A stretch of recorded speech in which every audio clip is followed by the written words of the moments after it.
नमस्कार। गोहाना मुद्रिका प्लस के यूट्यूब चैनल पर आप सबका स्वागत है। मैं आप सबका साथी अधिवक्ता सुमित मित्तल आज फिर आप सबके समक्ष हूँ। आज हम बात करेंगे इनकम टैक्स रिटर्न्स के अंदर दिखाई जाने वाली इनकम्स के बारे में। आप जनरली सभी जानते हैं कि बिजनेसमैन अपनी आईटीआर भरते ही हैं। जिनके बहुत ज़्यादा इंटरेस्ट आते हैं वे लोग भी अपनी आईटीआर्स फाइल करते हैं। लेकिन इसके अलावा कुछ ऐसी इनकम्स हैं जो हमारी होती हैं लेकिन उनको हम आईटीआर में नहीं दिखाते, या जिनकी सिर्फ वे ही इनकम होती हैं और वो उनको आईटीआर में ये सोचकर नहीं दिखाते कि हमें आईटीआर भरने की आवश्यकता नहीं है। तो आज हम कुछ ऐसे ही विषय पर बात करेंगे। सबसे पहले आ जाता है शेयर से इनकम। आज के टाइम में हर व्यक्ति डिजिटलाइजेशन में, शेयर्स में, म्यूचुअल फंड्स में, इनमें डील करने लगा है। हर व्यक्ति शेयर्स की खरीद फरोख्त अपने घर पर बैठे लैपटॉप से करता रहता है। तो ऐसे में जो भी प्रॉफिट आप लोगों को शेयर से होता है वह आपका इनकम में दिखाना, अपनी रिटर्न के अंदर दिखाना बड़ा ज़रूरी है। ऐसा आप अगर नहीं करते हैं तो इसकी एक हैवी पेनल्टी भी है।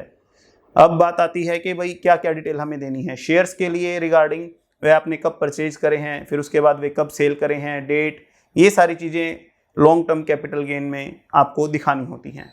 उसके ऊपर जो भी टैक्स बनता है वो आपको भरना होता है, अगर कोई टैक्स आपका भरना आता है तो।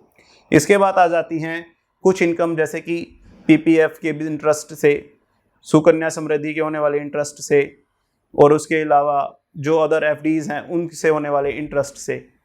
कुछ लोग सोचते हैं कि इनसे जो हमें इंटरेस्ट मिलता है हमें वो नहीं दिखाना होता, लेकिन ऐसा नहीं है। वो भी आपकी इनकम है, चाहे वो आपके अपने पैसे पर ही क्यों ना मिला हो। साथ ही अब कुछ बैंक्स या सभी बैंक्स लगभग इंटरेस्ट पर टीडीएस काटते हैं। यदि आपने अपना पैन नंबर दिया हुआ है तो वो 10% है, यदि आपने अपना पैन नंबर नहीं दिया हुआ है तो वो 20% है।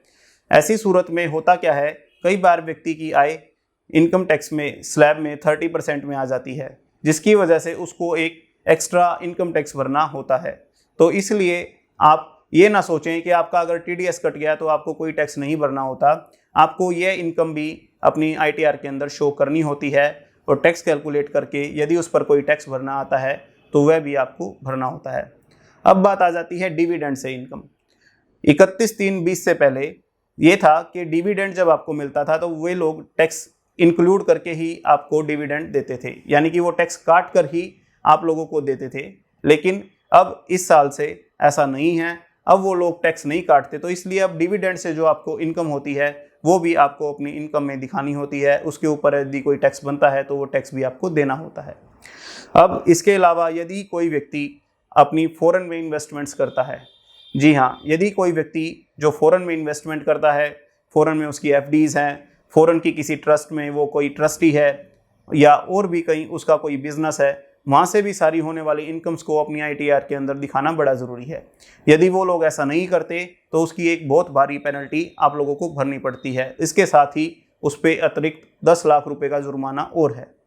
इस तरह की कुछ ये इनकम्स हैं, जैसे शेयर से, म्यूचुअल फंड से, डिविडेंड से, इंटरेस्ट से, फॉरेन इन्वेस्टमेंट से, फॉरेन ट्रांजेक्शन से, वो जो भी आपकी इनकम है वो सारी आईटीआर के अंदर दिखाना बड़ा ज़रूरी है।